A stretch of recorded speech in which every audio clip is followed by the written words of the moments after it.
જંબુસર સિકોતર માતા મંદિરેથી તિરંગા યાત્રા નીકળી ભારતીય સેનાએ ઓપરેશન સિંદૂર દ્વારા પહેલગામમાં થયેલ હુમલાના જવાબ આપ્યો હતો અને તિરંગાને ગૌરવ અપાવ્યું હતું।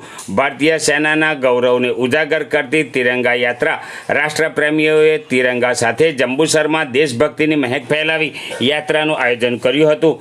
તિરંગા યાત્રા સિકોતર માતા મંદિરેથી પ્રારંભ કરી નગરના કાવા ભાગોળ, લીલોતરી બજાર, ગણેશ ચોક, ઉપલીવાટ, કોટબારણા, મુખ્ય બજાર, કંસારા રોડ થઈ પરત સિકોતર માતા મંદિરે પહોંચી હતી। તિરંગા યાત્રામાં જંબુસર શહેર અને તાલુકાના અગ્રણીઓ સહિત જોડાયા હતા।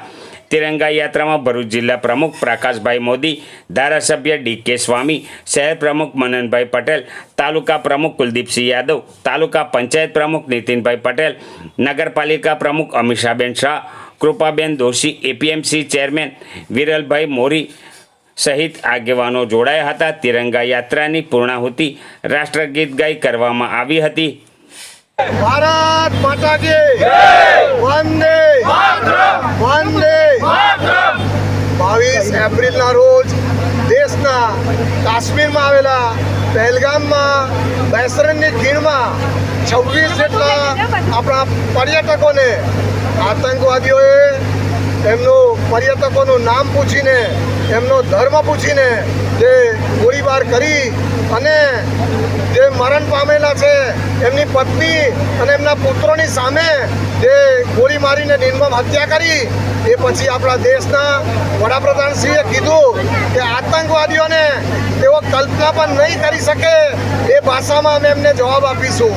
અને દેશના લશ્કરની ત્રણેય પાંખોએ પાકિસ્તાનમાં ઘૂસીને આતંકવાદીઓના 9 જેટલા અડ્ડાઓને દેશ નાબૂદ કર્યા અને 100 જેટલા આતંકવાદીઓનો ખાત્મો બોલાવ્યો અને ઓપરેશન સિંદૂરના નામે આ દેશના જવાનોએ આ ઓપરેશન પાર પાડ્યું।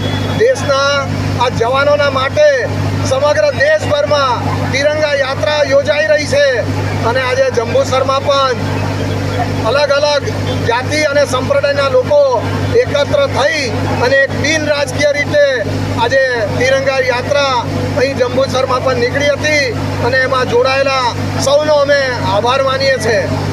અસ્તુ ભારત માતા।